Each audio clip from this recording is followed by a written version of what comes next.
Hey, all my Crimsonites, and welcome to the Crimson Cure channel, where we embrace our femininity, increase our womanly values, and celebrate our brothers. So join me on our feminine journey to learn, heal, and grow.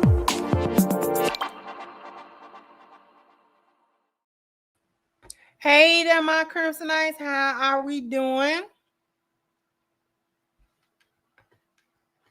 Hopefully we are doing very well. Thank you so much, Thai Boxing, for kicking off the contributions. So the devil was busy. Let this be a cautionary tale. Oh, he was busy. He was busy, baby. We're going to get right on into it.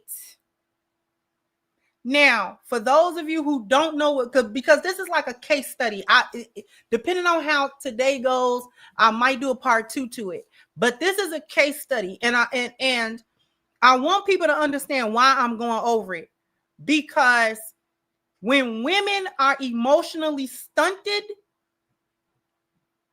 this can be anywhere from a annoying situation to a deadly one. Women are so emotionally driven that we really cannot afford to be emotionally unstable. Okay? So for those of you who don't know anything of what's going on or what this is, Latosha Daniels is on trial, or was on trial anyway. It concluded Friday for the 2019 deletion of Pastor Brodus Perry, okay, whom she was having an affair with. The affair lasted about 2 years. And as it was spiraling out of control and wrapping it up and coming to a close, this woman took a 3-hour drive all the way to, I believe, Nashville, Tennessee, or close thereby. It might have been a suburb or a small town in Tennessee. And she purchased a weapon. She proceeded to go to this man's house where he was with his wife. His wife was saying she did not know that he was even having an affair, let alone an affair with her. Came to his place of residence, shot both him and the wife. He did not live. The wife lived. It was in Memphis. Sorry about that. Thank you so much, Miss Sabrina.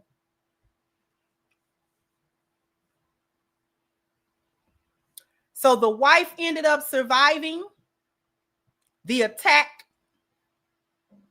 The husband did not survive the attack. Of course, an investigation. She was arrested. She had her trial this year, and it concluded on Friday with a guilty verdict. Although they found her guilty of second-degree murder, I don't know how it wasn't first degree. A whole 3-hour drive. You was thinking about this. I don't understand how they got past a murder one charge, but okay. They found her guilty of second-degree deletion, and so she'll be serving time. I don't know if they've done the exact sentencing yet, but she was definitely found guilty. Okay, already. So what we're going to do is we are going to take a look at, or at least take a listen to. Thank you so much, Miss Almond Eyes. Thank you too for kicking it off. Almond Eyes said these chicks are demon driven these days. Definitely.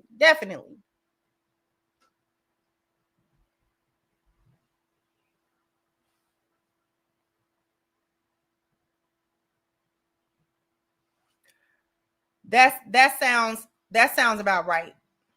That sounds about right.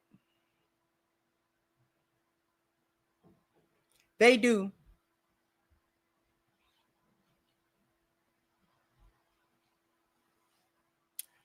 So what I want to focus on, what you're going to have a listen to, is her testimony. For whatever reason, the defense allowed her to get on the stand to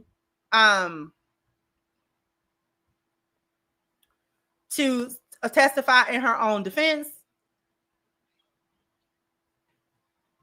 And I want y'all to listen to the mindset. And this show is going to be focused on the women's emotionality. The women's emotionality.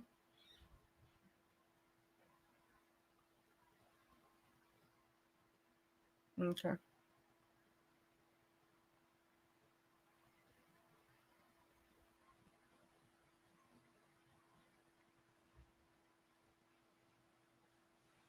This is also what happens when you play with God,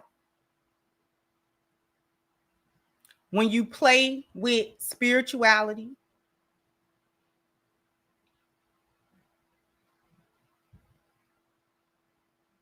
when you play in these arenas that you ain't got no business playing in.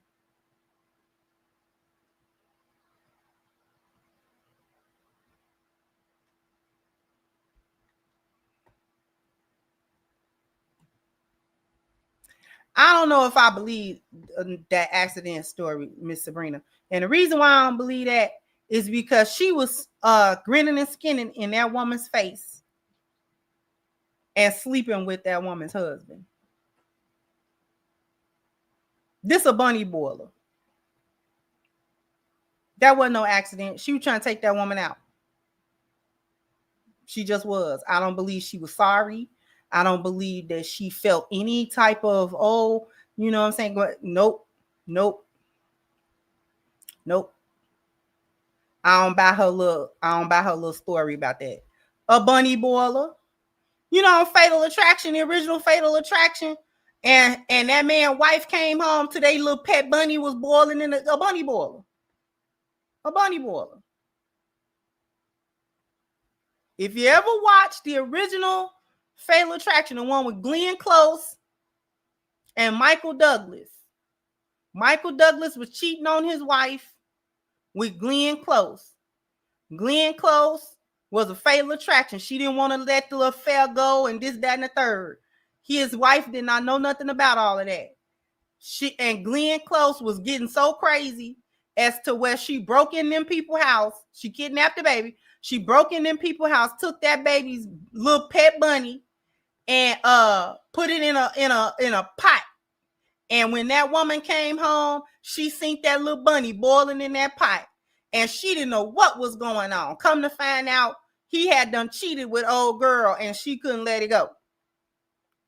That woman broke in that house, tried to get him and her. A bunny boiler.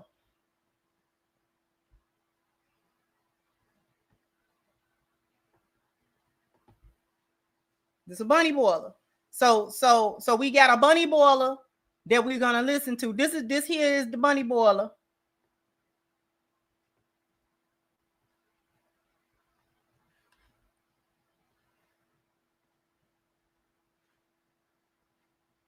This is the bunny boiler in question.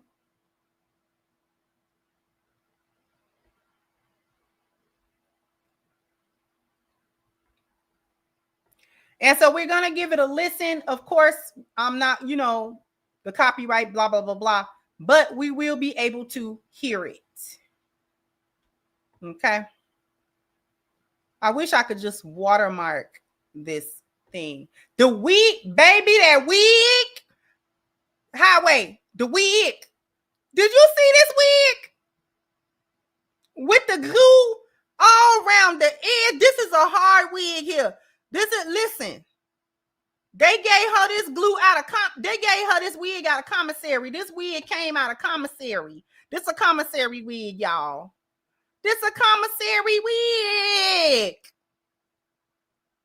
They got it clipped up. That part is crazy. The glue is visible. this commissary wig.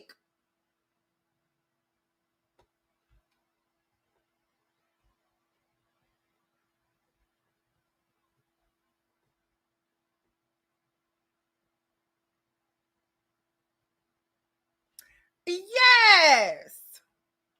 You know, it came with the little part, but it ain't got no you know, it ain't a good wig, it's a cheap little wig, so they ain't got no scalp part.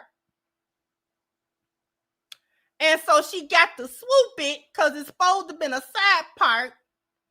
And you know, I don't know why they got it so long, because you can't have a cheap long wig because the end get crunchy.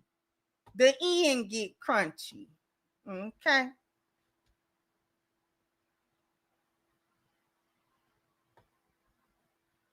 Girl. So we ain't gonna look at a wig. I ain't gonna make you look at a wig. You're gonna have to look at me. But what we're gonna do is we're gonna play it. Okay. And so this beginning part, I'm gonna play significant portions because I need y'all to listen very closely to what she's saying. This clip is gonna start out with her trying to explain how she even got in contact with the pastor to even begin this affair. It's very important, the different points that she's going to say. So we're going to get started. Yes. Now, how long were you married to Brian? I was married to Brian for 8 years. Was that relationship positive? No. So it's important to note, she's talking about her marriage. This woman, Commissary Wig, was married twice before. She had one husband. That relationship failed. We don't know why. The second marriage, which is what they're referring to, that's quote unquote Brian, her second husband. And this is what she's talking about. So right now, the man that she's talking about the marriage that she was in when she started this affair with this man. Okay.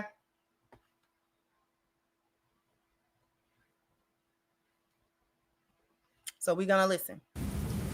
Did you feel loved in that relationship? No. Did you feel wanted in that relationship? Not at all. Would you describe Brian as being emotionally distant? He very much was so. Emotionally neglectful? Yes. Did you try to get Brian to go into marriage counseling? Yes, we had a discussion and he didn't want to do it. Did you determine that you would go get your own counseling? Yes. Did you go see a psychologist? I did not. Why? Because of the field that I was in, I just wanted, I wanted spiritual guidance, but also because of me being in private practice, I was afraid of being that individual that was getting the water cooler talk per se. Just in my field, I didn't have anyone that I felt like I could really go to and trust because I was very closed off. I didn't share my business with anybody. And so going through that and being in private practice, I didn't want to take what was my income because I needed to be able to take care of the things in my life. So I did not, but I did know that spiritually I wanted some direction. Why did you feel like you needed spiritual direction? Just from my first marriage, when I went to my dad and told him that I was getting a divorce, the one thing he said to me that just resonated with me was that he said he would have gotten an attorney.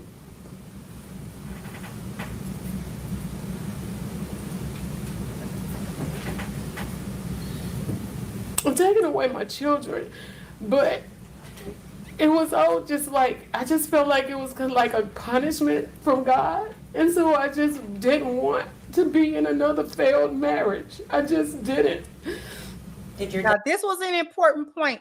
I need y'all to understand what's happened, what she just said. Her first marriage, and I missed it the first time, she had children, apparently from that marriage, from the first marriage. She said that her father, when she was telling him that she was getting a divorce, said, I would have gotten an attorney and taken your children. This is what her father said to her. So now the way she paused, that still hurts her. This is a woman with a confluence of several different problems. We're going to get into the breakdown of all of her problems and her issues that led to her making this crazy decision. Okay? So her father told her that basically he blamed her for the failed first marriage. This her daddy. That should tell you something. Now you are in a second marriage that is failing. You're the problem. You're the problem. So she is desperately trying at that time to salvage, quote unquote, salvage her marriage.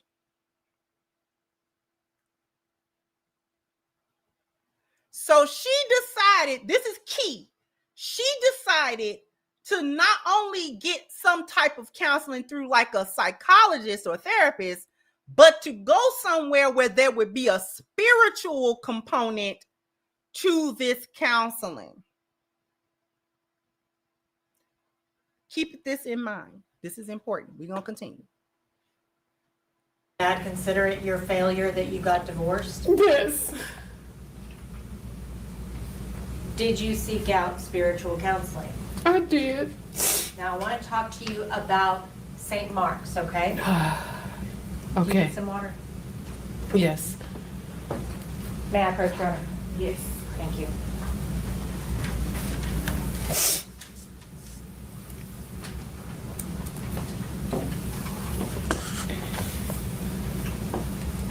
What is St. Mark's? It's the church that I attended in Little Rock, Arkansas. Is it a big church or a small church? It's a big church. Did you have any particular role within the church? Yes. I participated in evangelism, but eventually became a life group leader. How were you selected to become a life group leader? One Sunday, was talking to, just in shaking hands with some of the pastors, Pastor Perry, Brodus Perry, he had asked me, he was like, you thinking about being a life group member? And at that time, I was like, I'll consider it. And then eventually I did go ahead and sign up to become a life group leader. And this was prior to you reaching out for that spiritual counseling, right? Correct. How many members go to St. Mark's? At the time, approximately 6,000. How many people were selected to be life group leaders? In our first set of leadership training, it may have been approximately 60 to 80 of us. Okay. And were you then subdivided into groups? Yes, we were divided into cohorts. How many people were in each cohort? About 8 to 10. How many people were in your cohort? It was about 8 of us. Who was the supervisor, the supervising pastor for your cohort? Brodus was our leader. Would you consider y'all's group to have been a close group? We were very close. Did you become close with Pastor Perry through that group? I did. Is that why you reached out to him for spiritual counseling? Yes, I trusted him. Now I want to talk to you about that counseling, okay? When you approached Brodus Perry about counseling, did you explain why you wanted counseling? I did. What did you tell him? I told him that my husband and I were having some marital issues, and I just needed to figure out spiritually which direction I just needed some spiritual guidance on direction. Did Pastor Perry agree to meet with you? He did. Where did y'all meet? We met in my office. Why? I didn't feel comfortable with being in the church, and I wanted to be in a safe space because this was, again, something that I was not fully embracing, that I had to deal with, and I wanted to be in a space where I knew that I can be able to be vulnerable. During the first counseling session, what did you discuss? So, I'm going to pause it there. This woman, at the time that she goes to seek counseling with Pastor Perry, she is married. So is Pastor Perry. So what we know, he don't get a pass either. He don't get a pass either. Because not only were you stepping out on your wife, you were stepping out with a married woman, another man's wife. Another man's wife. Not even just a single woman or another man's wife.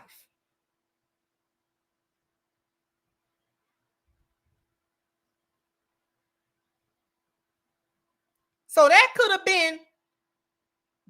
went a couple of different ways to begin with. So she knew you were married and you knew she was married. The people that's getting lied to is her ex-husband, because she ended up divorcing that man, and the pastor's wife being lied to. And you and him began to carry on an adulterous relationship.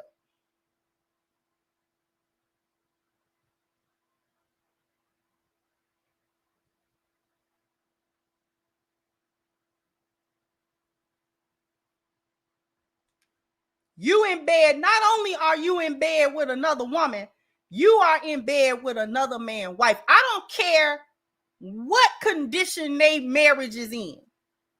I don't care if it's on the rocks. I don't care if it's already pretty much over. I don't care what she tell you, because you didn't talk to that man, so you didn't know what condition their marriage was really in. You was going along with what she was saying about what the condition of the marriage was, and you plotting at the same time.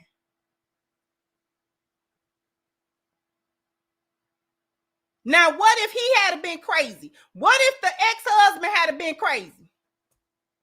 Huh? See, you was playing a dangerous game anyway, because what if her ex-husband was crazy?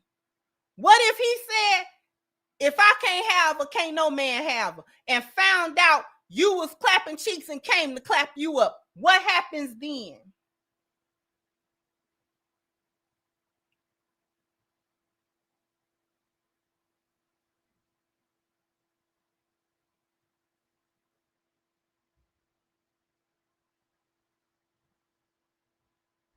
You playing with a whole nother man's woman. I don't care what you think is going on between him and her. That's between him and her. If their marriage is going to end, let it end. But you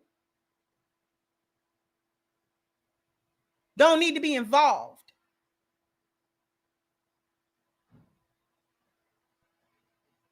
She's already in a second failed marriage. This not a red flag to you? You're not paying attention, because what you're thinking, what he was thinking, oh, she in a vulnerable position, I could get her. She's got low self-esteem. She ain't got her head on straight. This is a chick that don't know whether she coming or going. She telling me all about what her other man ain't doing and how he ain't emotionally there and he doing this and doing that. And so now what you'll hear it. He started what? Doing all the stuff that she said her man wouldn't do.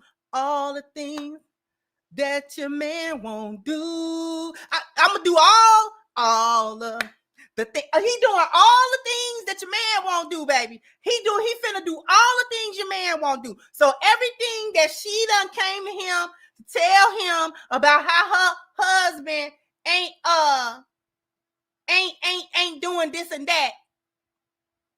Now here you go. I'm gonna do it. I'm gonna send you the flowers. I'm gonna be romantic. I'm gonna be emotionally available. I'm gonna talk to you. I'm gonna do this. I'm gonna do that.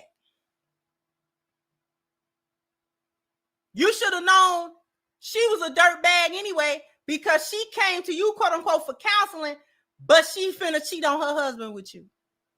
It didn't take that long either.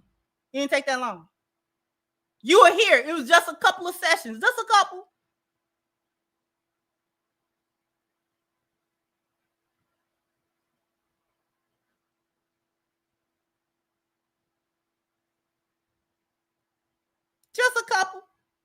Just a couple of sessions, and she was letting him clap cheeks.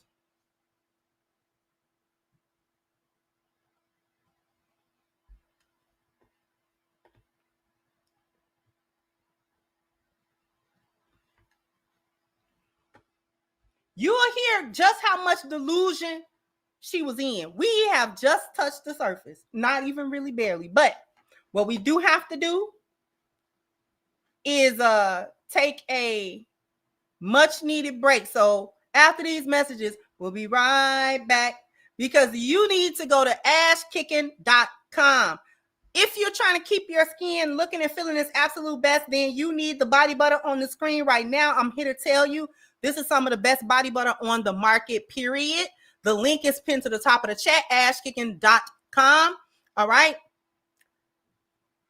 If this is your first order, please take advantage of the 10% discount using the promo code Crimson at checkout. Once again, the link is pinned to the top of the chat, ashkicking.com. Oh, you guys are bam. You gotta hit the like button. Bam. You gotta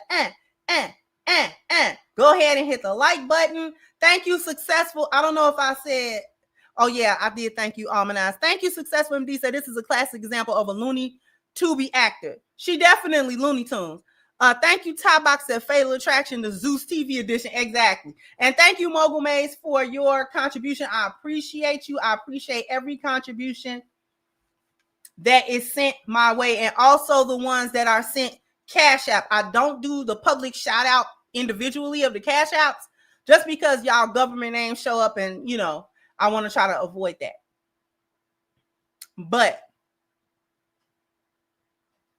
okay.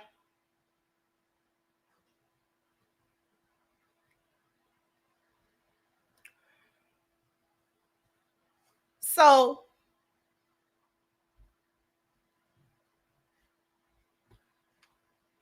I decided to try it out. They got fonts now. Don't be trying to bust me out. We're going to get back to letting you have a listen to this foolishness. Definitely. Absolutely. This gets real stupid. Okay? I'm just messing with you. I know you don't mean no harm. We chilling. But we're going to get back to listening. Everything that was going on within my marriage. How long was the first counseling session? It was about 2 hours. Were you emotional during that process? Yes. Were you open? I was. Did you tell him very personal, private things? I did. How long, well, at the end of that session, did you determine at that time that you were going to ask for a second session? Yes. How long until you had a second session? It was approximately 2 to 3 weeks before the next one. Did it feel good to get all of that off of your chest? Yes, Did you reach out to Brodus Perry for a second counseling session? I did. Did he say that he would come do a second counseling session? He did. When you had your second counseling session, did you ask him about any odd behavior from the first session? I did. What was that? In the first session, from the moment he walked through the door, he had his hands in his coat pocket, his jacket pocket, and he sat there the entire time during the session with his hands in his pocket. So I found that to be a little strange, but I didn't say anything in the first session. So I asked him during the section session, because he came in and he didn't have his hands in his pocket, and I was like, "What was that with you having your hands in your pockets?" And at that time, he told me it was because he was trying to maintain his professionalism. Was that the first time that you had any indication that he might be interested in you? That was the first time. Did you proceed to start with the second counseling session? We did. What happened after you started the counseling session? As I was talking and sharing, Brodus reached over and grabbed, I had a 2-arm chair, and he pulled me toward him and began to passionately kiss me. And from there, in that session, we did have sex for the first time. It took 1.5 sessions. Raise your hand if you think that she was really looking for actual counseling and a spiritual guidance as to what she should do with her first marriage. Mind you, during this time, she is still technically married to her husband at that time. She's talking to the pastor about that marriage.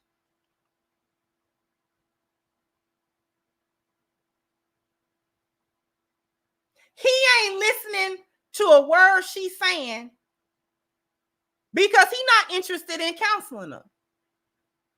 He's only interested, I can get her real easy. He's listening not for the purpose of counseling, but he's listening for this one is easy. This one is easy. I'm gonna get her real. Oh, she ain't got no type of, she got all kinds of problems. She got all kinds of problems. This is easy.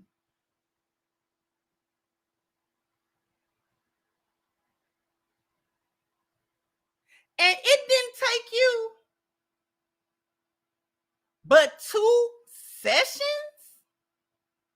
to toot that thing up, mommy, make it raw. But you pop, lock, drop it. She was pop, lock, and drop it. Pop, lock, and drop it. Pop, lock, and drop it. She was pop, lock, and drop it. Both of them married. So ain't now one of y'all thought about how wrong this situation actually is. Even if your marriage is on the ropes, if you were really looking for actual guidance and you're really trying to get yourself together for real, because this is a second marriage that's going down the tubes, you don't really want to be a part of it. You're really trying to figure out what is it that you're doing? How are you contributing to your failed marriage? If you was really looking for the actual guidance in that way, there's no way you let this man do this with you. There's no way. There's no way. There's no way. Vulnerable or not, emotional or not, in a weird space emotionally or not.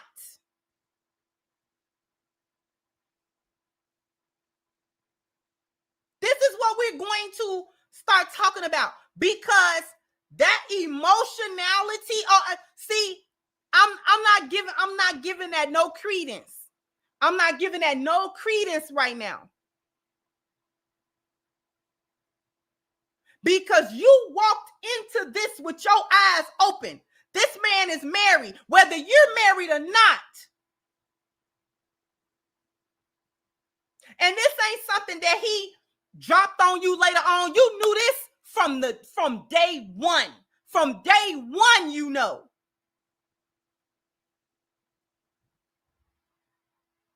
And you made a conscious decision to get into an affair with a man.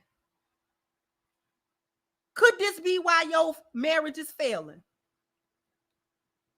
Could it be that your marriage is failing because you a dirtbag with no integrity and no respect? Could this be the reason that your marriages have been failing? Because you're a dirtbag.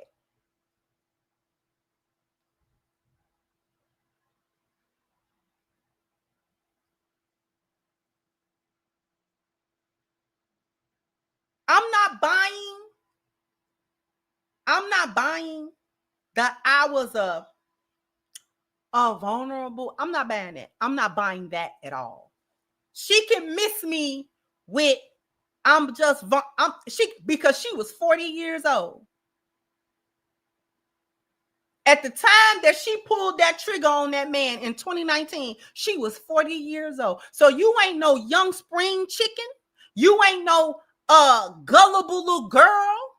You ain't no just, he groomed you and you was real young. None of that. You was a grown, 2-marriage, crunchy panty, older chick. And that made a conscious decision.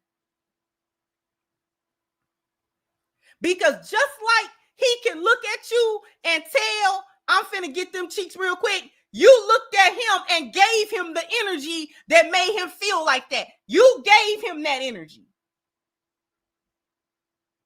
You gave him that energy. He knew you wasn't going to say no. He knew you wasn't going to turn it down. He knew, because he know you ain't got no integrity. Whatever it is that whatever details that you was telling him about y'all relationship, the relationship that you had with your husband, he realized you didn't have nothing going on in your mind. He knew you didn't have nothing going on. You was here and there.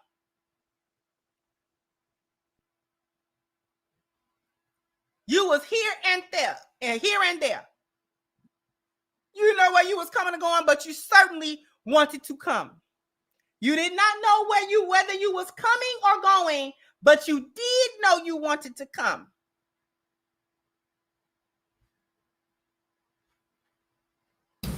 Were you proud of that encounter?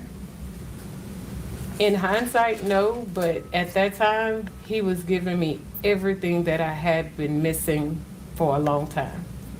Did you know that he was married? I did. Did you know his wife? At that time, I had seen her at church, but didn't know of her. You got to know her better later? Yes. How did you feel about the fact that Brodus was married? At that time, honestly, I did not think about it. I knew that we both were married, and I was engaged in what he was giving me. I.e., I ain't care. I ain't get no care about her. What I care about her for? I'm getting what I want to get. I'm getting out of him what I want to get. Who cares what's going on with her? Who cares that he's married? Who cares that this could blow up? Who cares that this could, end tragically, end horribly? Who cares? I'm selfish and I don't have any integrity. I'm selfish and a scumbag. I'm a dirtball. I don't have any spiritual attachment. I got low self-esteem. I don't take no accountability. I'm a professional victim. So I'm getting what I want to get. I'm doing me.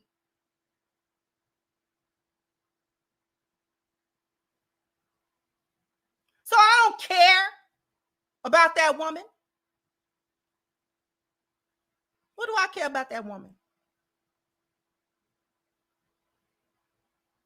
Side note for the guys. This is why I say don't lie. Women will go for you being in a relationship with another woman. They will go for that. All you got to do is be honest. You know how I know? Put a 1 in the chat if you want to know how I know. That more women often than not is going for it. Even if she get emotional about it, she going for it. She not finna leave. She not finna go nowhere. Put 1 in the chat if you want to know why. How I come to that. Because don't all the side chicks say yes?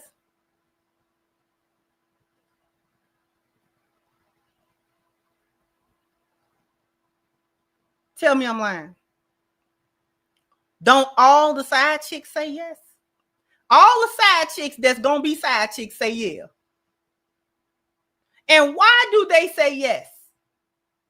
Because you told her. The reason she don't trip, but your woman kind of trip, is because you told your woman that she was going to be the only woman and you ain't got nobody else. See, you tell her the truth. But when you talk to the side chick, you don't tell her that. Listen, you know I got a little thing, you know what I'm saying? You know, it is what it is, but you know I'm feeling you. But whatever game you spit, you don't. 9 times out of 10, you don't tell her if she the only one. You tell her she a side chick. You tell her she's a side chick. However you try to make her feel about it, you tell her she a side chick. And when she agrees to be, every side chick agreed to be a side chick. They come on here and lie and say that the men didn't tell them. I guarantee you that's a lie.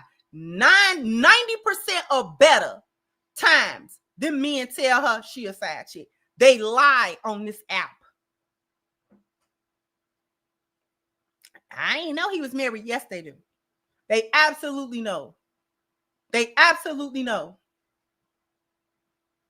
That's how I know that if you tell chicks that this is how you roll, you get more than one, and you know you can deal with them.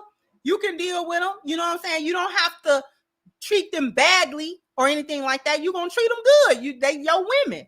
When you tell women that, women be going for that. Women be straight up going for that. The only reason your main chick trip is because you started out the relationship and she thinking this gonna be monogamous and blah blah blah blah. Man, if you start that relationship off and tell her I treat women well, like I don't treat them badly. Just because I get more than one don't mean I treat them bad. I'm gonna treat you good. I'm gonna treat her good. And chicks be like, all right, they be down. That was a sidebar. Girl, they get on this app and say anything, Miss Nicole.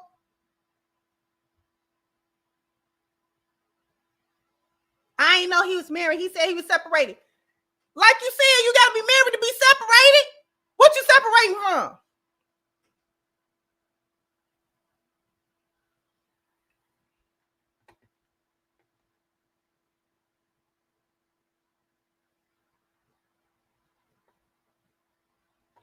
We gonna finish listening because we ain't even got to the good part.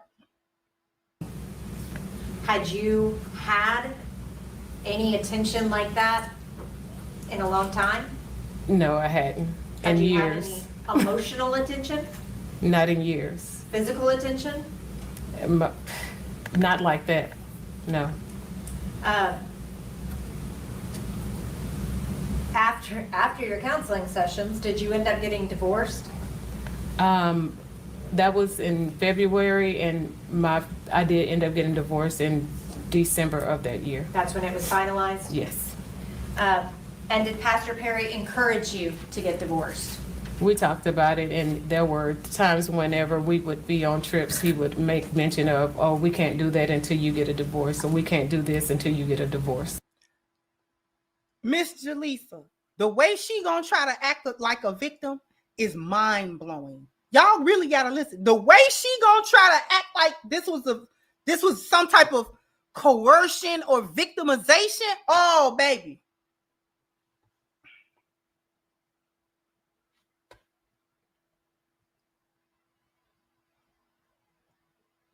The way in which we're gonna talk about all of it. Now, I want to talk to you about your relationship with Brodus Perry, okay? Okay. After y'all had sex, did Brodus give you any particular instructions? Yes. He immediately told me to download a app for us to be able to communicate. That app was called Confide. Tell the jury what the Confide app did. The Confide app, it's whenever you would send a message and when you read that message, it would disappear. You couldn't screenshot it or anything like that. It would immediately disappear once you took your finger off the screen. Did Brodus teach you how to use that app? As we continued the app, it was probably maybe a week or two later, he found out that if you had, like, other people had your phone number in your phone and they had that app, then they could see you on it. So he had me to change my name on it and also change the way that I attached it to my account. So I went from having my phone number to coming up with a email address. So I made a new email address to be able to attach it that nobody else had. And he taught you what all you needed to do for that app to do that? Correct. So that it could not be traceable back to you? Correct. And he did that all very quickly? Yes. Did he have, or was it almost a rule? Was it a rule that you had to use that app to talk to him? Most definitely. That was our main form of communication. As the relationship went on, if he wanted to use a different form of communication, like an email or maybe even direct messaging, he would then tell me, go to this platform or go to that one. But it was not, if I was to reach out to him without him reaching out to me first, I had to use the Confide app. Did he set any other rules for your relationship? Yes. As far as it came to trips that he wanted me to go on with him, I was the one who had to pay my way as far as airfare or travel. And then he would, you know, his words would, he would then take care of the rest, meaning that I would have somewhere to stay. When I was in the hotel rooms, I was to stay naked. I couldn't have on any clothes. I had to, and the only way I would have clothes on is if, like, you know, we were getting ready to go out. But other than that, when in the hotel room, I had to be naked. I couldn't, if something was to have happened to him. Now, let me pause that because I see some people trying to say she must have thought of the app. No, she didn't. No, she didn't. He was giving her side chick rules. Of course, he knew the app and how they were supposed to communicate. He the one with stuff to lose. He could lose his position as a pastor, lose his marriage, things of that nature. Of course, he's the one that knows about the app. These are side chick rules. He was laying out, okay, if you ride with me and you my side chick, this how you gotta operate. Or else you can't be my side chick. Like you can't be with me if you don't operate a certain kind of way. Like you gotta operate a certain kind of way.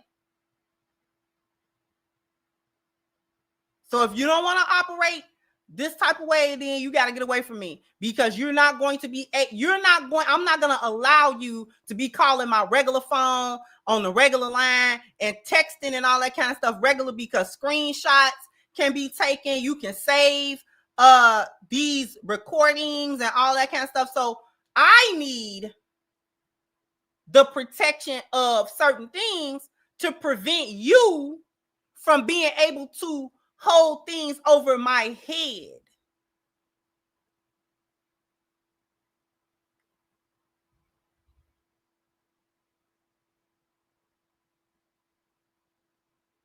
So he controlling the situation, but she's walking into it knowingly. That's the key. She never say she don't know. She always say she knows he's married. She knows she's a side chick. She knows he's hiding her. She's going along with it. She's on here talking about, when I was in the hotel room, I had to be naked, da da da da da da. As if this was some type of, she agreed to that. She agreed to that.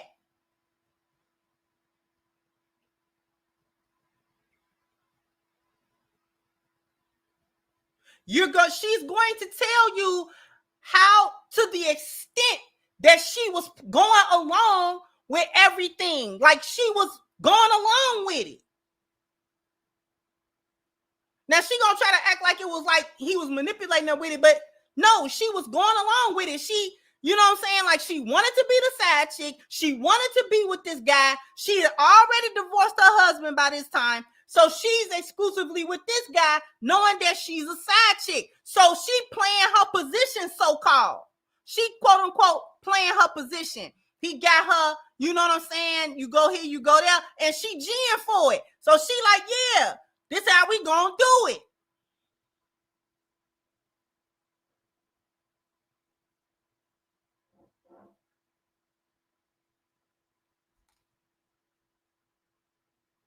No, he's not.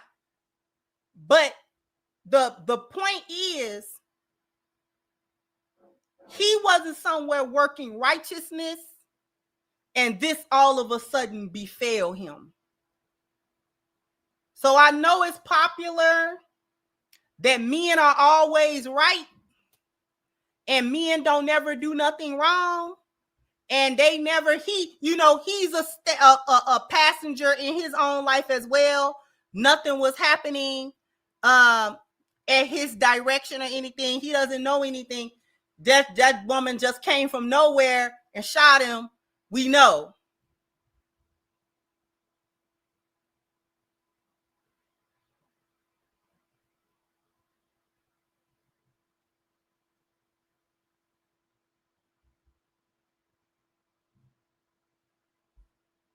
We know. We know the men are never guilty. We know, right?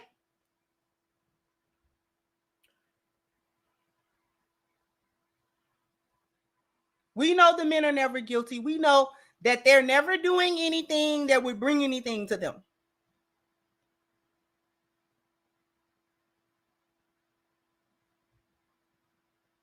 But this whole thing started out with him clapping the cheeks of another man's wife. That's how this started.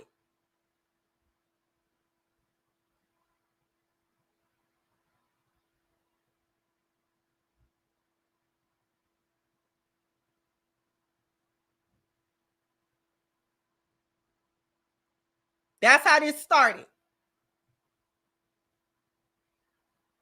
And you play stupid games, you win stupid prizes. Now, I'm not condoning what she did. But this goes back to what I said before. When you start playing with spiritual things, you start playing. Because he's trying to call himself playing in God's face.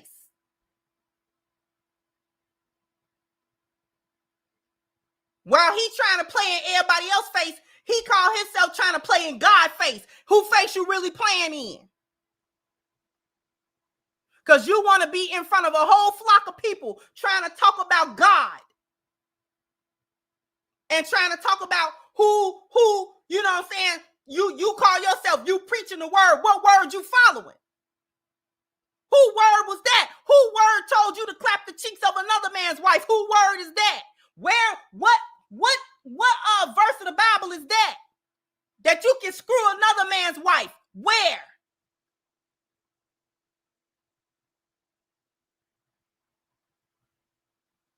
So who face you really playing in for real?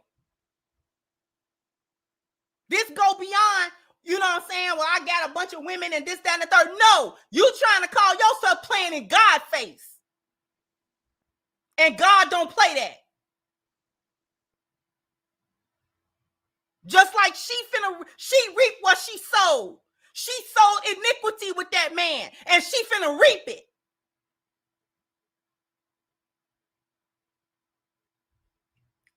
gotta be in lockdown. This is a person that ain't never had no criminal background. She gotta sit down now because you decided to take a man's life over something that was wrong from the moment it began. You were in the wrong, right with him.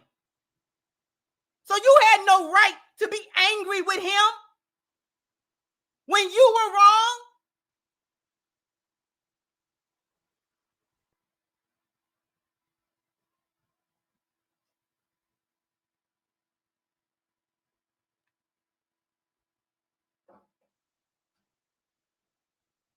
You mad about another woman's husband. He done broke your heart. So you gonna ride 3 hours to go delete that man. They should have got on first degree. I don't know how they didn't do that.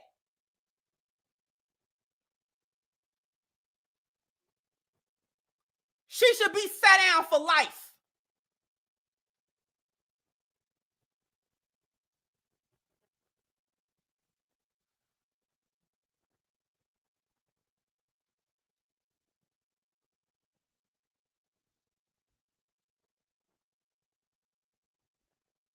So they both reaped sin.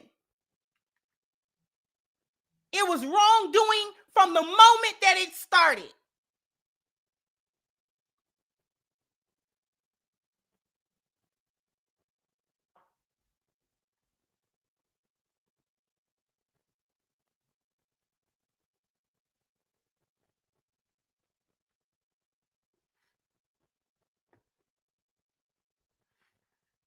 As far as medically, he did not want me to call 911. I would have to call who we referenced him as the professor, but it was Pastor Pointer.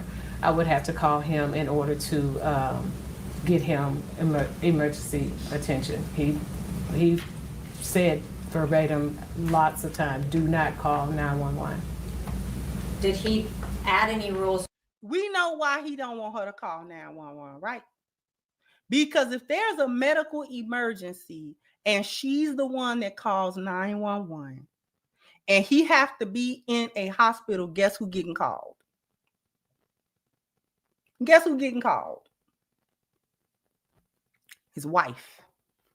She next to kin. They gotta call her. Especially if it's the more serious his medical condition may be, the more they got to contact your next of kin. They got to call somebody. And the side chick ain't it. They got to call that wife. They got to call her. And they have to tell her the circumstance. Now he got to say what the circumstances was. Where was you at? What was you doing? How did this happen? How did it happen? You know the wife going to ask questions. Well, baby, what was going on? How you hurt yourself, blah, blah, blah, blah. She going to ask. That's why he wanted her to call another pastor that know what he's doing. So that they can cover his tracks. The thing here is that the thing I'm trying to get y'all to understand is how far she's going in. Like, okay, we can do that. We can do that. It's insane. The way she's going along with this and like, yeah, this sound like a good idea. Yeah, let's, you know what I'm saying? She ain't at no point did she say, I can't do this. So the other pastor know you do. No. She just want what she wants. A selfish dirtbag. A selfish murdering dirtbag. A bunny boiler. This who this is. She didn't care. She didn't care how he had it set up. Just as long as she could get what she wanted out of it, she didn't care how he set that up. He didn't care. She didn't care who else he had to lie to or how else. She wasn't interested in finding out how he had things set up. And he wasn't going to tell her no way. But she wasn't interested in fish. She wasn't asking too many questions about it. Whatever he told her, that's what she was doing. But she trying to make it seem like he was making her do it, or like manipulating her into it. But no, this is what you wanted to do. You wanted to do this because you wanted to be with him.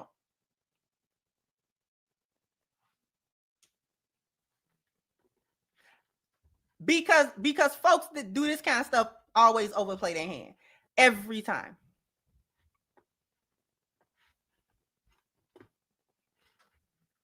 Towards the end of your relationship? At the end of the relationship, he wanted me to say yes, sir, and no, sir to him. Now, I want to kind of break those down individually, okay? Okay. You were required to use the Confide app. Yes. I want to talk to you about the travel, okay? What kind of trips did Brodus want you to come on? The very first one was to Vegas. He had some convention or something that he was at, and so that was the first one. He had invited me to go to Cuba with him that year, but he ended up right at the last minute changing it, saying that Tabitha wanted to go with him, so she went with him, and he was like, well, since you're not going to Cuba, go ahead and sign up to go to Israel for the church group trip. So I signed up to go to Israel and paid my way for that. We went. Listen what she said. He told her, my wife want to go. My wife want to go. So whatever we was going to do, we can't do that because my wife want to go. So I'm going to take her. You do find something else to do. Mind you, notice she's saying she's paying her own money for this. This will be key in a moment. I traveled with him to Savannah whenever he would go with Pastor Pointer. Were there some trips that were for the pastors? Yes. And then other trips that were for the church group members? The only church group that trip we went on was to Israel. The rest of them would be if he was doing something on his own, I guess, speaking engagement wise, or if he was following Pastor Pointer. And then were there also personal trips? And then we had personal trips. If Brodus told you that he wanted you to go on that trip, was it expected that you would be on that trip? I was on that trip. Now I want to talk to you about the hotel room rule, okay? What would happen when Brodus would walk in and you were wearing clothing in a hotel room? Once I did it and just, I don't know if I was cold or what, but when he was like, why do you still have on clothes? And when that happened, he withdrew affection from me. Like he was very cold, didn't want to be intimate until after I got undressed. But even then, it was then like a punishment I had to wait for him to decide that he was going to then give affection. Now I want to talk to you about Pastor Pointer, okay? Okay. You called him the professor? Yes. What was his position within St. Mark's? He was the lead pastor of St. Mark. Did he know about your relationship with Brodus? Yes, we hung out together a lot. Do you know, is that why Pastor Pointer was supposed to be his medical emergency contact? Correct. Now I want to talk to you about the beginning of your relationship with Brodus, okay? Mm-hmm. How would you describe y'all's relationship at the beginning? At the beginning, it was, I'm gonna have to say, amazing. I felt beautiful. He showed me so much attention. We did all kind of things together. It was, even we gelled intellectually. It was a great relationship. Everything that you didn't have before? Everything I didn't have before. Even to the fact I show up in my office and he had me a dozen of roses sent to me. It was just like everything that I wanted, everything that I even shared with him that I didn't have, he was giving it to me. That right there. That right there. So this blows out of the water the concept that she was being manipulated and he was coercing or she didn't like. She didn't care who was hurt. She didn't care what he had to do or who he had to lie on or who he had to step on or who she was stepping on in order to have what she wanted, he was giving her. She enjoyed every minute of that. Him telling her she got to be naked in the hotel room. I'm telling you, she on that stand trying to act like this was not. She was so turned on by all of it.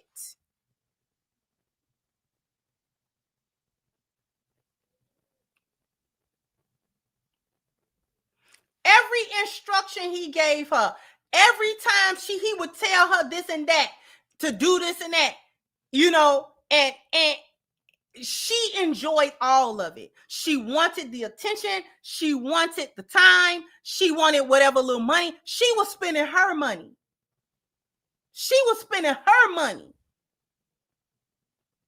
On him.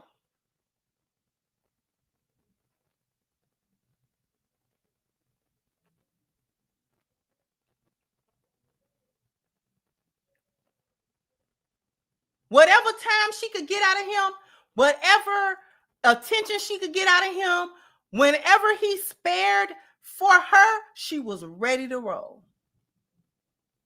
And she didn't care how that went or how it looked or what. She didn't care what was going on behind the scenes, around the scenes, or whatever. Because she's selfish.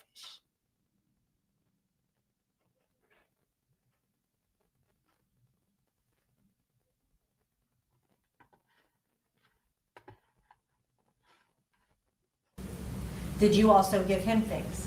I did. What kind of things did Brodus like? As the relationship progressed, he got into cigars, and that was a big thing for him, to the point to where he had someone to draw him up a logo, and then I selected the name, so he became the Smoking Savant. And so the more expensive the cigar, the better for him.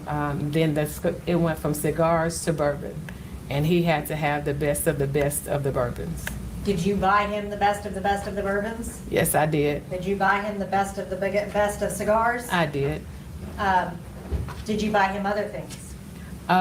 He wanted this Toomey briefcase for work. I think it was like $400. I got him that.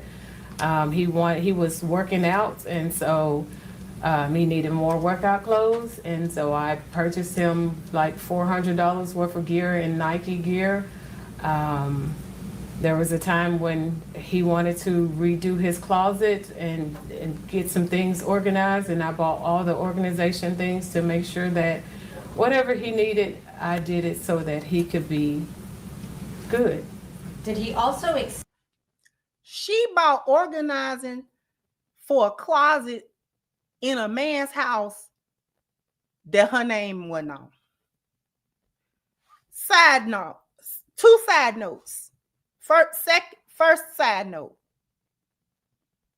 This proves that women spend money on the men that they want.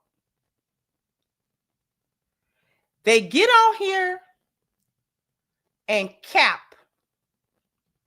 that they don't spend their money on men. Yes, they do. When a woman like you, she gonna come up out of her pocket at whatever level she at. If she at a high level, she gonna come out of her pocket with a lot. If she at a midway level, she gonna come out of her pocket midway. If she at a hood level, she at least gonna buy your weed. A woman that like you gonna spend her money on you. Period, point blank. Just like When you see a woman you like, you spend your money on her. You will spend your money on her. You like her. So you will get her hair done. You will get her hair done, and another chick, you won't spend no money on her because you don't like her. You don't like her like that. So you're not going to spend, what you going to spend your money on her for? She let me hit it and I don't spend my money on her. Now what? But this other one, I like her better. So I'm going to buy her some shoes. I like her better. I'm going to get her nails done. She ain't going to have to ask. Women do the same thing. Women do the same thing. We do the same thing. If we love you and like you, we about to come up out of our pocket for you. And you ain't got to ask us to do it. We're going to be happy to do it. We're going to be happy to do that. So it's two sides to the cap. The first cap is the women talking about what kind of money they ain't never going to spend on a man. Lies. You're going to spend your money on the man that you like. Point blank, period. And you going to love every minute of it. You're going to want to see him smiling and all that kind of stuff. You're going to want to do that. And number two, men that say, man, women don't never spend their money. Then I'm sorry to break it to you. If you never had a woman to come out of her pocket with nothing, not even a gift, not even just no type of reciprocation with money, I'm sorry to say, them women didn't like you. Them women did not like you as much as you think that they did. If you was doing all the spending and they don't do no spending, they don't like you. But I know plenty of men that know at least a woman currently or a woman in his past that has given him money, bought him some gifts, paid for something for him.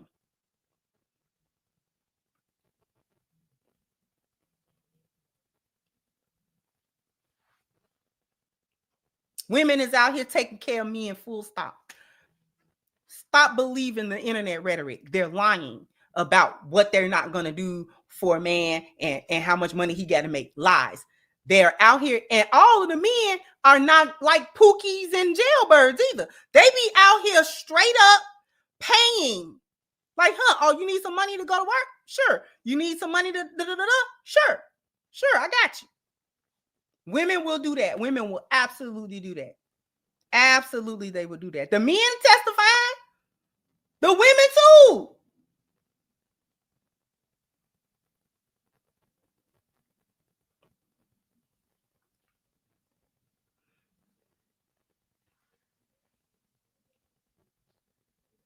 Okay.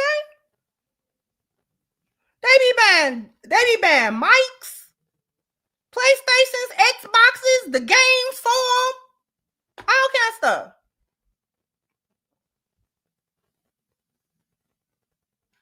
Right. His woman pay. I done heard women.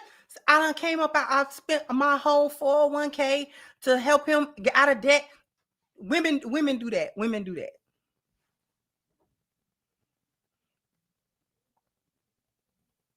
Women definitely do that. If she refused to come out of her money, out of her pocket with any money for you, no matter how small, no matter in what situation that it might come up, why you asking me for? She don't like you. Just leave her alone. She don't like you. Just leave her alone. Just leave her alone.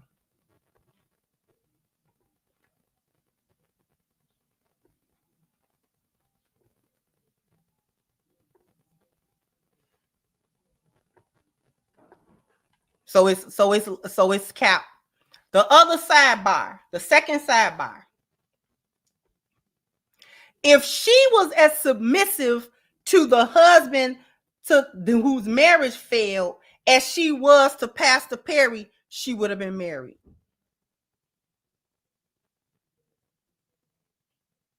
I'll repeat that.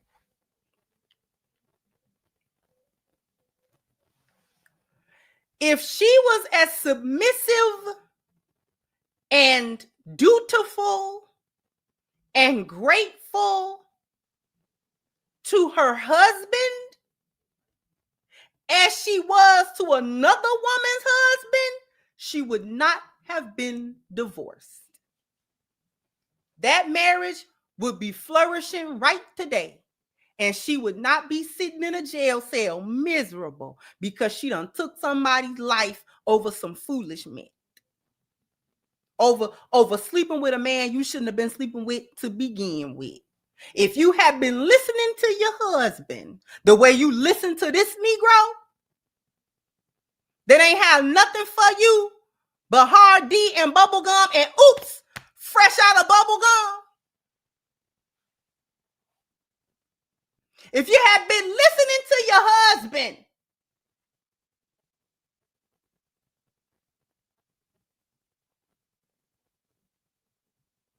if you have been obedient to your husband,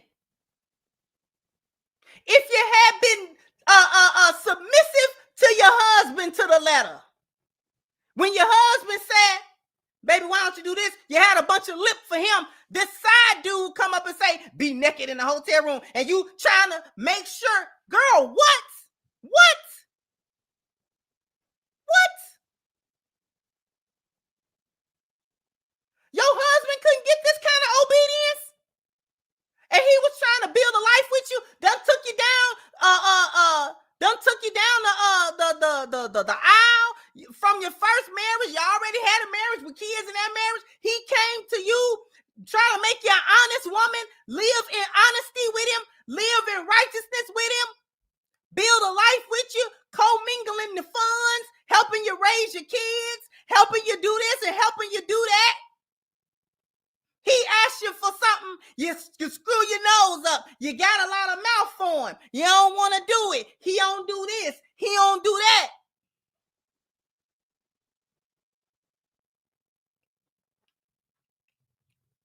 But you get with this Negro, a whole nother man, a whole nother woman's man.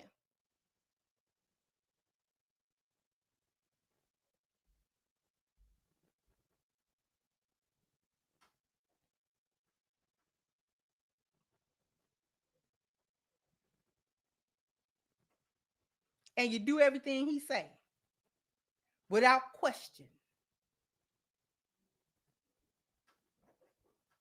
You was tooting it up every time he came around. You never said no. You never said You never nothing.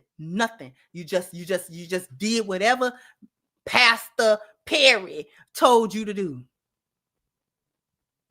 But you wouldn't do it for your husband. Why did your husband leave? Why did he refuse, as far as you say, to do marital counseling with you? How many times did he try to save the marriage? And you refused. He emotionally this and he emotionally that. But through your own admission, the good pastor, you said he would withdraw his emotions and stuff like that from you. So you jumped out the frying pan into the fire? Literally?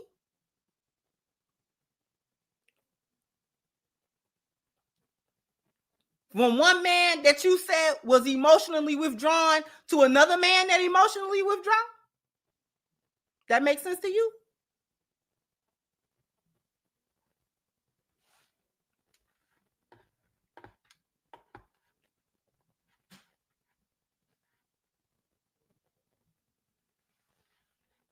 Thank you, Arvin. Said this wasn't his first rodeo either because he had rules and stipulations. He said, exactly. Thank you so much, Too Tall. Said, right on. Thank you so much. I appreciate you. Thank you, Frederick, for being a member for 18 months. I appreciate you. So shout out to Crimson Cure and the chat. So we got that whole situation going on. You enjoy every moment of this. I didn't mean to do that. Stop that. Stop spamming my chat. You got this whole situation going. I believe it or not, I have not scratched the surface of what I really want to talk to you. This definitely gonna be a part 2. Because we ain't even got to why it all spiraled out of control.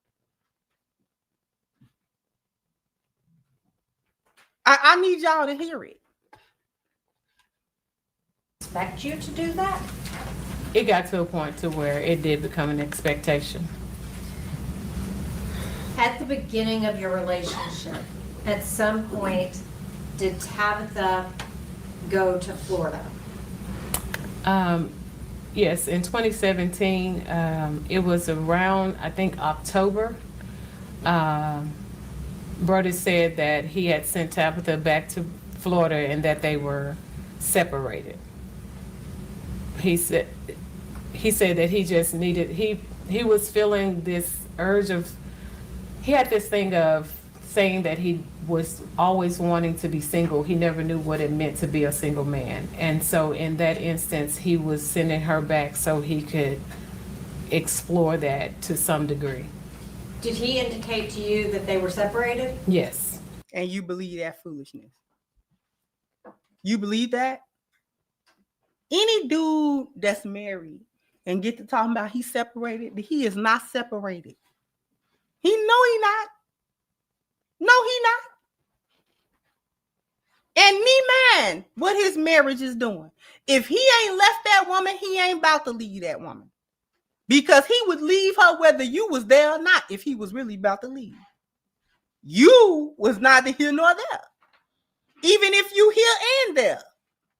If he really about to leave his woman, you ain't got nothing to do with that. He gonna leave her if he leaving her.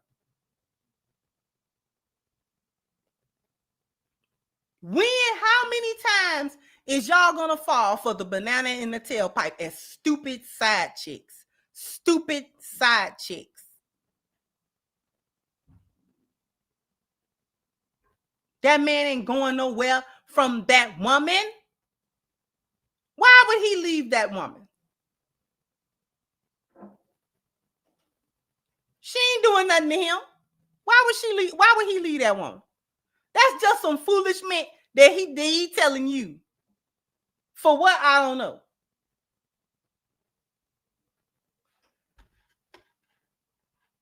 Bertram is always on point. Bertram, they both narcs. They were both narcs. And I try not to, because the narcissist concept is so overused. I try not to use it so much. But they was both narcs. She was a narc too. That's why she could take it and went to snuff him out. That's that narc stuff. I can't win, so I'm gonna win this way.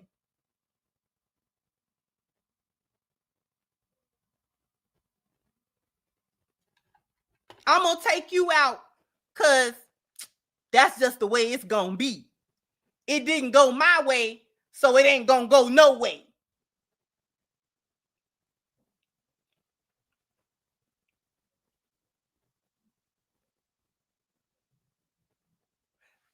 That gives me the perfect segue into some things that I really wanted to talk about. I want to get into the psyche of this woman. We're gonna go back to listening, but I really want to get into the psyche of this woman and women like her, not just her. Not just her.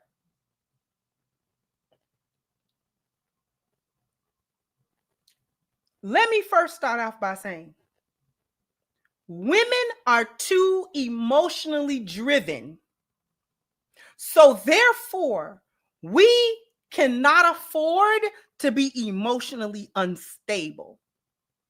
Women are so emotionally driven that we cannot afford to be emotionally unstable. Our emotional instability is dangerous. It's dangerous. It's dangerous. She's emotionally unstable. She was that before. It was the emotional instability that ruined 2 marriages and probably countless other relationships also. Emotionally unstable.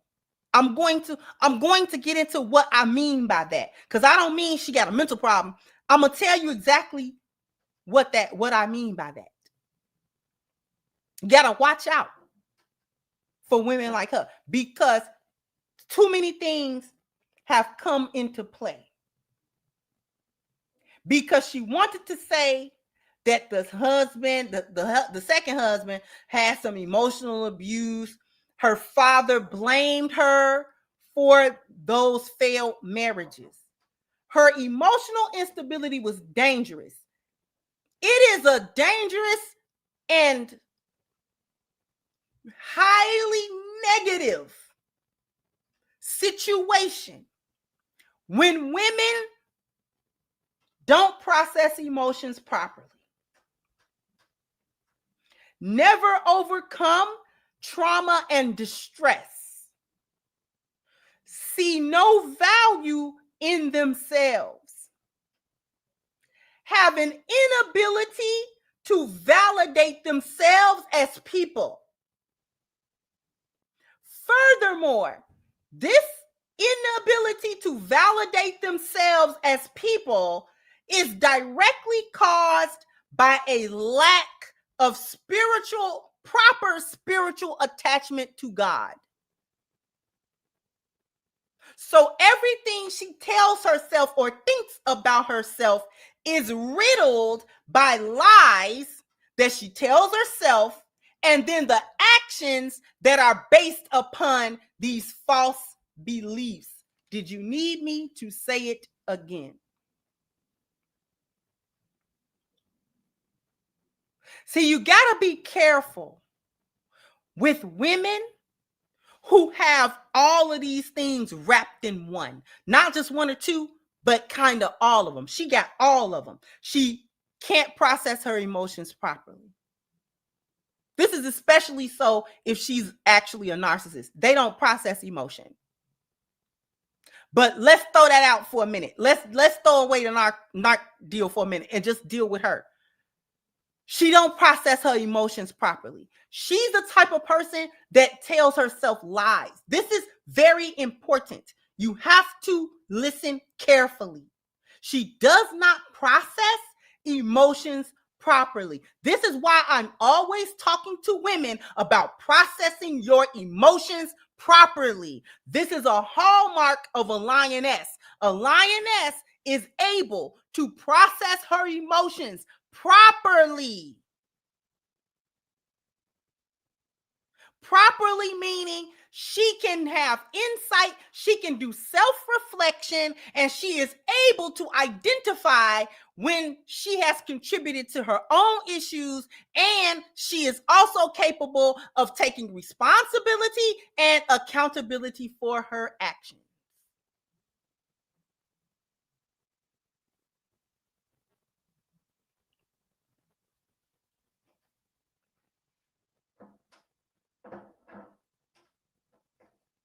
So when a woman does not process her emotions properly, never works to overcome traumas and distress, low self-esteem, she sees no value in herself.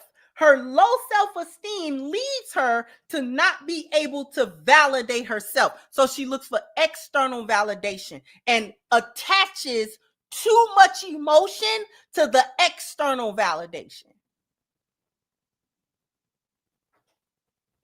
So with her marriage, according to her, her husband did not validate her. Because she's got all these emotional issues and she's not emotionally stable, she put too much into that. So because he, quote unquote, could not validate her and she can't validate her, then she can't be in that marriage with him because he doesn't, quote unquote, validate her. Okay? So she got to leave that.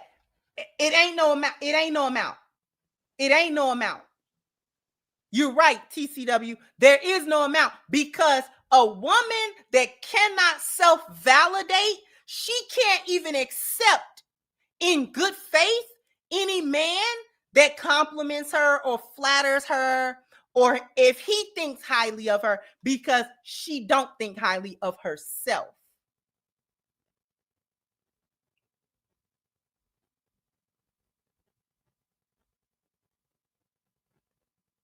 She doesn't validate herself. So she attaches too much. This was the problem between her and the pastor. He actually, whether it was fake or not, whether he was running game or not, he was validating her externally in a way that she could not do. So she attached too much emphasis and emotion to him, but it's not healthy emotion. She don't have healthy emotional attachments. She don't have it. So she can't attach in a healthy way to nobody emotionally. So she over attached. This is where all that, yeah, I'll do anything you want. Yeah, I'll be super submissive. Yeah, I do. This is where that comes from. That level of submission didn't come from her attachment to the Most High and her wanting to do, because she doesn't have an attachment to the Most High. Because if she had an attachment to the Most High, she wouldn't have been committing adultery. You understand? It's not compartmentalized. If she had a healthy attachment to the Most High, she wouldn't have been engaged in adultery in the first place. She would not have done that.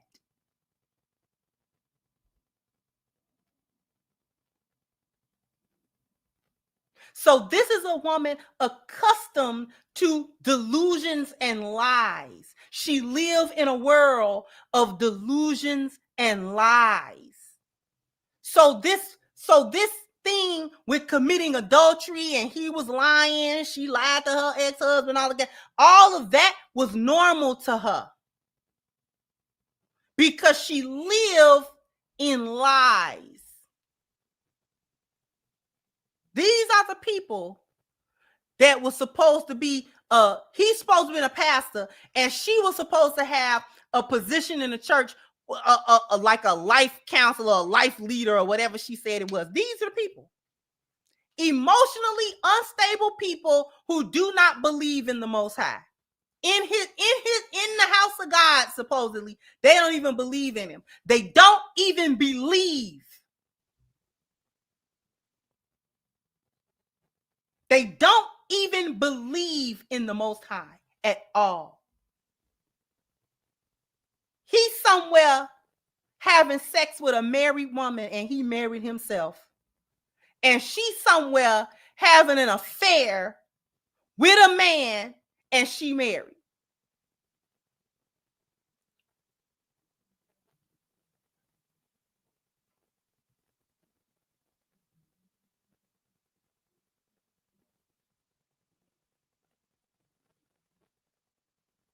And we supposed to think God has something to do with any of this. But you playing with God. You call yourself playing in God's face. You playing with his word. You playing with his scripture. You playing with the people that you supposed to be spiritually leading. How you spiritually lead somebody steeped in major sin? Steeped in major sin. In Islam, that is a stoning for both of them.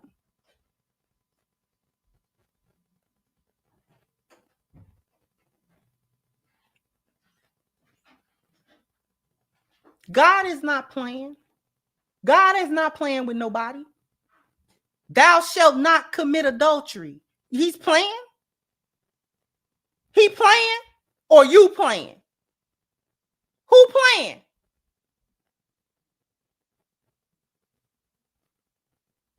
Who you playing with? Who face you playing in? Huh?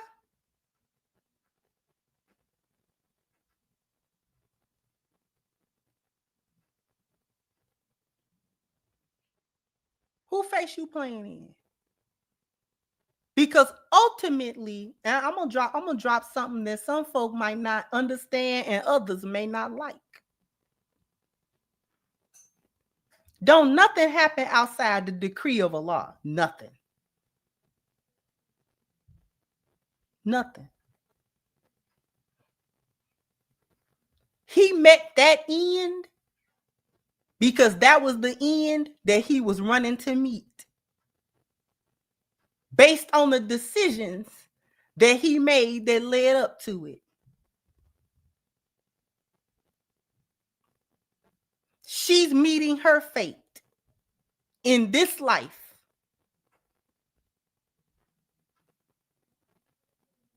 Her life ruined too, from choices,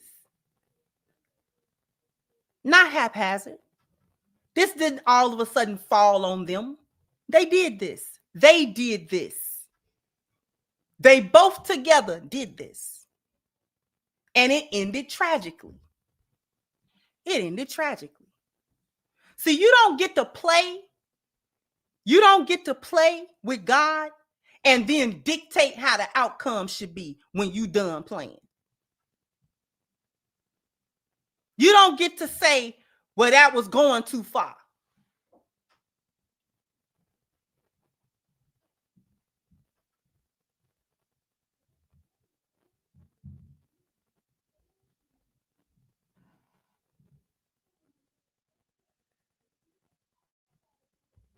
You don't, who again, I ask, who face you playing in? Who face you playing in for real? Because while you think you playing in your husband's face, you playing in your wife's face, and they ain't gonna find out. Who knows? Who know? Who is it that know?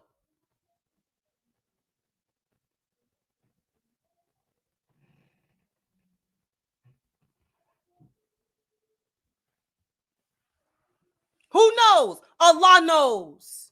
Allah knows what you reveal and what you conceal. Nothing escapes his knowledge. Nothing escapes his sight. So who face you playing in?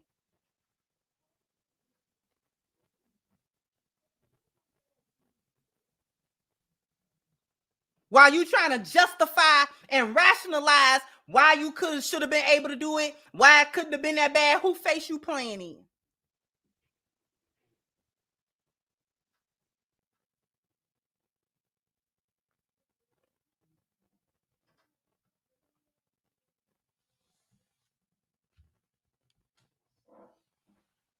You better think twice.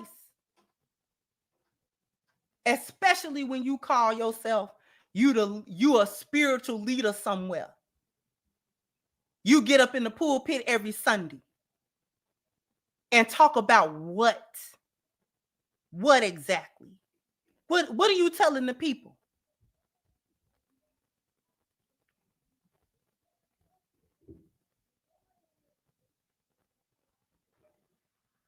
What are you telling? What you telling the people about God?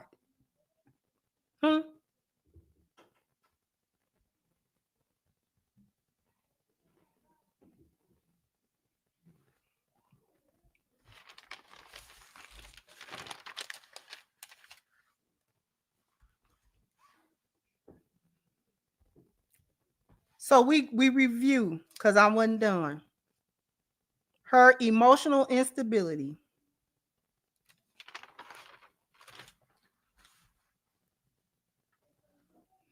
Don't process emotions properly, never overcome trauma and distress, see no value within themselves, which leads to an inability to validate themselves. This inability is directly caused by a lack of spiritual attachment because they lie to themselves and then do actions based upon those lies. This is also marked often by perpetual victimhood, i.e., she's always a victim. No accountability for choices or actions. There's always some external thing that made her make certain decisions. You broke my heart. That is what she said as she shot that man in his house. The words that she uttered as she took a man's life after committing adultery with him. It's just sin on top of sin. You broke my heart. You did an external thing that's now making me hurt you. Look what you made me do. The hallmark of abusers and professional victims. Look what you made me do. See, you shouldn't have said that. Then I wouldn't have had to smack you.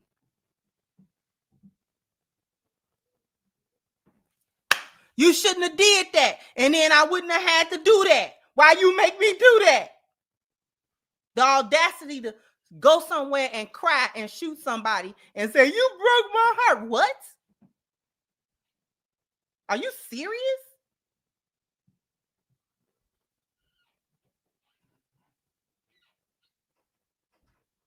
A bunny boiler.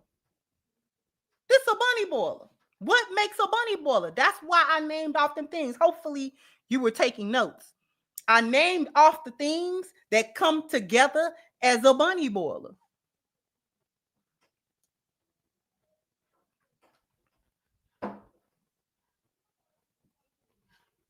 That's what I did. The things that make you a bunny boiler. Okay.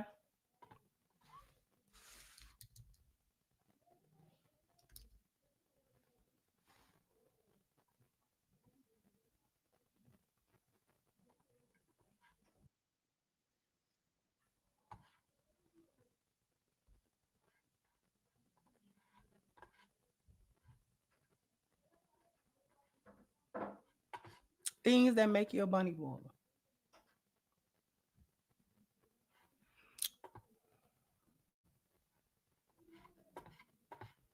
I'm trying to decide whether or not I want to let y'all hear at least one more little thing. But what I think I'll do, I think I will just leave it. I think I'll just leave it.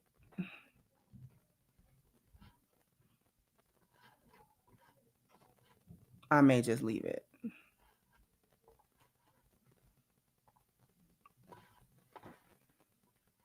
Y'all want me to leave it for Wednesday? Okay, why am I slow?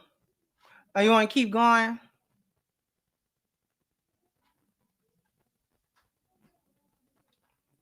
Why am I slow? You know what I'm slow on? The fact that I'll be watching your channel all the time and just not realize you're the channel that I'll be watching. Your reactions to Euphoria and all that kind of stuff, that was hilarious. I don't know why I'm super slow. My baby said keep going. Okay. How long was she in Florida? At least to after Christmas. So over a month? Yes. 2 months? Yes. And during that period of time, were you staying with him a lot?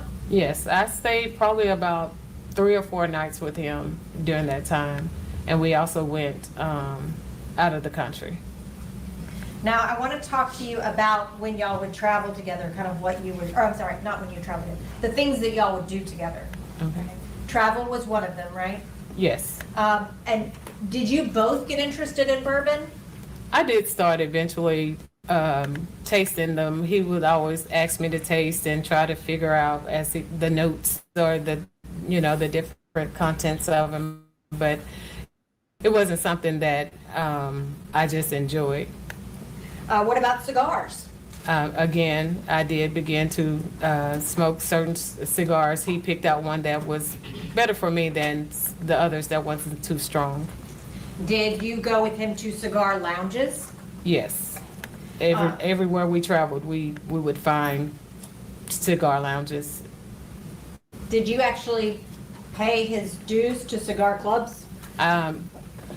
The first, I paid 2 sets of dues. The first set of dues was at Dave's and Sons, and those weren't that much. And then the second one was at a club called 1836. Were those expensive They were $125. a month? Yes. Did he ask you to pay that? No, You just did I to did make him because happy? yes. Did you engage in any physical activities together? We ran together. We eventually began cycling. He got upset with me because I did not purchase his bike. I was like, I can't afford your $2,500 bike and mine, and that did cause him to be upset. But he eventually got his bike and I got mine, and we joined a cycling club together. We also exercised together. We would go swimming. So we did those things. Around those kind of activities, did you have any particular rules that you had to follow? Now, if we were at the cigar lounge and we was not hanging out with a certain group, he would have me to call a certain individual to invite her to come, so that it looked like it was more of a church thing than it was just he and I hanging out. Again, anytime he came up with a way to cover the tracks and to cover the this and to cover that, she was going for it. She was like, oh, okay, that sounds good. Yeah, we'll do it like that.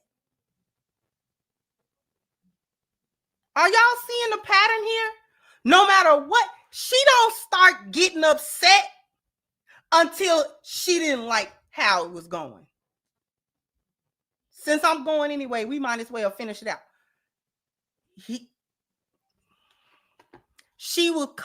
told her to call another chick to come with them so that it wouldn't look like they was just together. I guarantee you he was doing that chick too. He made her call his other side chick to come down. And both of them was sitting there not saying nothing to each other and not being mad.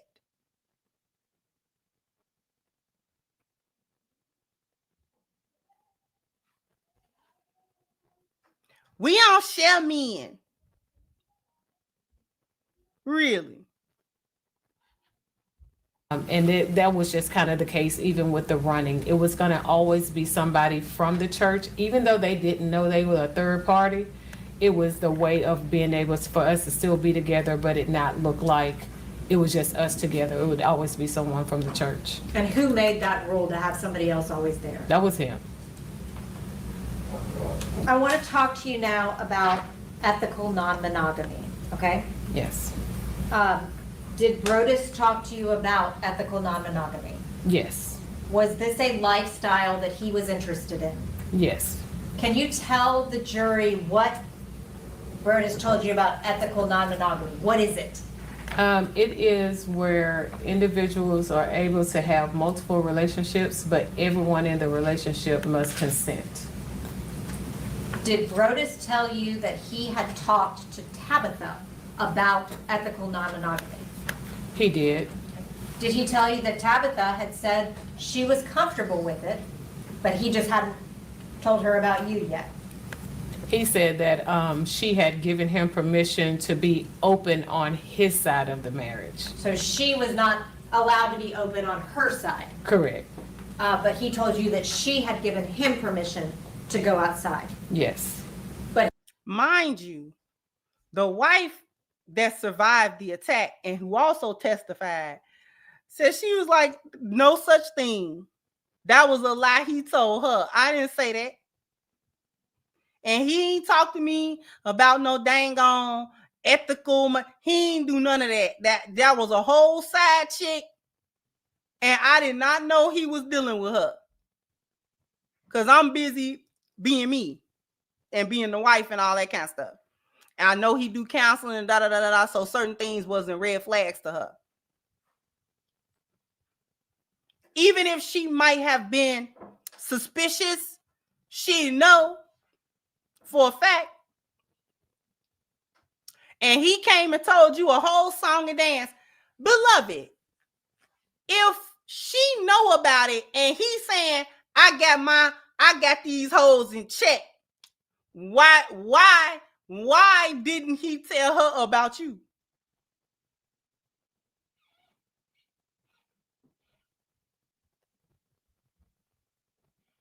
And if it's ethical non-monogamy, where's the ethics in lying? How is it ethical if you lying to everybody?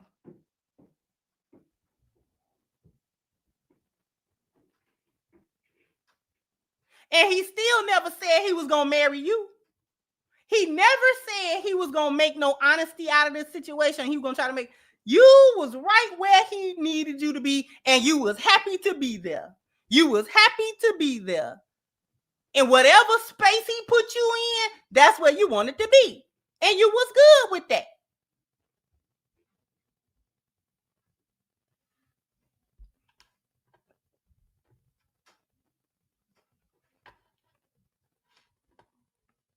He had not told her about you, to your knowledge. No, not to my knowledge. Did Brodus ever give you a book to read? The Ethical Slut is the book that he wanted me to read so that I could have a more foundation and knowledge of this lifestyle that he was wanting to be in. Did you read that book? I did. Were you interested in the lifestyle espoused by that book? No, I was not. How soon into the relationship did Brodus Perry start discussing this concept of ethical non-monogamy? Actually, it started, so we were just having conversations about things in life that we wanted to do, bucket list type of things that we were curious in. And at that time, he was like, one of the things I want to do is have a threesome. And I was like, yeah, no, that's nothing I've ever thought about. But he was like, well, I've had one before, but I paid for it. And this time I want to have one where I don't have to pay for it. And so he began to speak about, the term he would use is Tabitha and I being sister wives. Didn't quite know what that meant, but as things went on, he would start to talk about me watching them have sex. And he was like, but I think she'll be on board with it, just give it time. But so this would be the dialogue. And that dialogue just continued on to where it went from watchers to now wanting to have the threesomes. And then that's when the ethical slut was introduced. And so it was just like a progression of this lifestyle that he wanted. So kind of breaking that down, how far into the relationship did he start discuss wanting a watcher with you? It was pretty early on. I would have to say it was before they took their trip to Cuba, which was around his birthday in May, that he began to talk. He was talking about the watcher. So that was 3 months. So 3 months in. Listen to this. Shaitan was just running them. Shaitan had them dizzy dumb.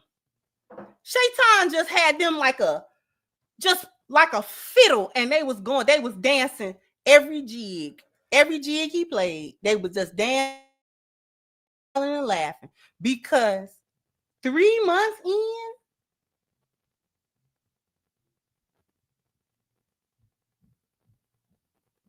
he started talking about quote unquote ethical monogamy and the kicker box. I don't think you heard the kicker.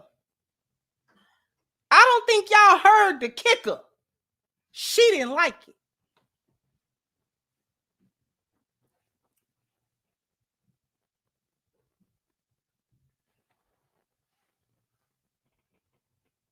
She didn't like the idea.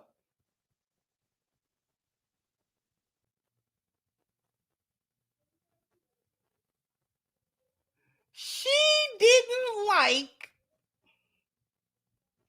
as the side chick that cheated on her husband with this man, ended up divorcing the husband. He ain't left his wife now, mind you. She being the side chick and happy to do it.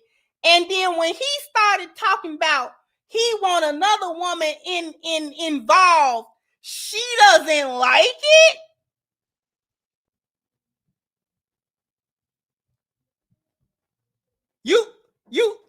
You don't want to share? Is that what I'm hearing? Am I hearing that correctly? That as the side chick that's already sharing a man does not want to share him? Let me look at these super chats while y'all absorb that. Thank you. Mahdi said, girls make up things in their head. My ex. Thank you, CMC. Says superb show. Thank you. I appreciate it. Thank you, Bertram. So this is my ethical contribution to the live. Thank you for contributing to the live. I appreciate you. Because we've been here 2 hours.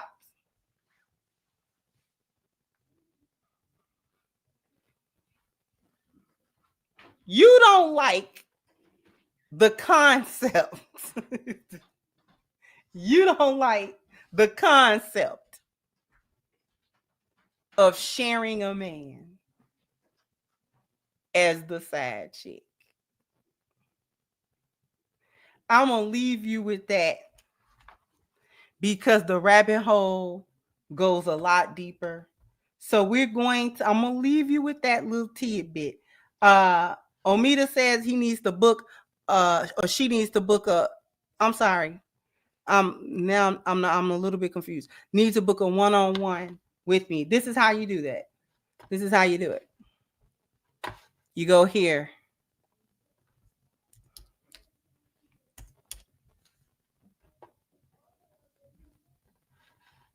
You go here, crimsoncure.com. And what you do is you click book a session. Once you click book a session, it's going to take you to this page right here where you can book a 1 hour or a 2 hour session. This will take you all the way through the setup process where you will be able to choose a day and time that's comfortable for you.